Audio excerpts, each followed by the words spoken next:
কিন্তু হাওড়া জেলার একটা বিরাট মাহাত্ম্য আছে, সেই মাহাত্ম্যটা মায়েরা জেনে নাও। যদি না জানো তাহলে এখানে বসে জেনে নাও। শোনো, হাওড়া জেলার একজন রাজা ছিল, জমিদার ছিল, যার নাম হচ্ছে কৃষ্ণানন্দ দত্ত। সেই জমিদারের বাড়িতে স্বয়ং গৌর নিতাই দুই ভাই এসেছিল। কি বললাম? স্বয়ং গৌর নিতাই দুই ভাই এসেছিল।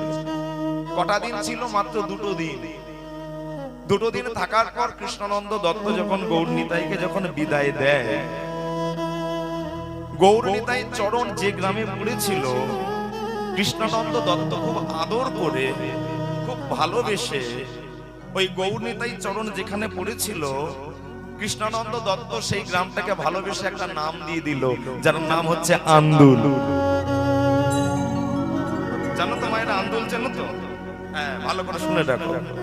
ওই যে কৃষ্ণানন্দ দত্ত নামটা দিয়েছিল আন্দুল, এক নম্বর। দু নম্বর কি, যখন গৌর নিতাই যখন এসেছিল, গ্রামের মায়েরা চোখের জলে শাঁখ বাজিয়ে যখন মহাপ্রভুকে বিদায় দিল, যখনই বিদায় দিল, সেইখান থেকে সেই জায়গাটা আরেকটা নাম হয়ে গেল, যার নাম হচ্ছে সাঁকরাইল। সেটা হচ্ছে হাওড়া জেলা। সেটা হচ্ছে হাওড়া জেলা। গৌর নিতাই দুই ভাই যে ঘাটে স্নান করতে গিয়ে, মহাপ্রভু স্নান করতে গিয়ে মহাপ্রভু পাটা পিছলে গিয়েছিল বলে, স্লিপ লেগে গিয়েছিল বলে, সেই জায়গাটা এখনো বিদ্যমান, যেটা হচ্ছে পিছলদহর ঘাট। তাই না? এখানেই আছে, শ্যামপুর হাওড়া। তাহলে মায়েরা বলো, হাওড়া জেলা এত বাবা সহজ নয়।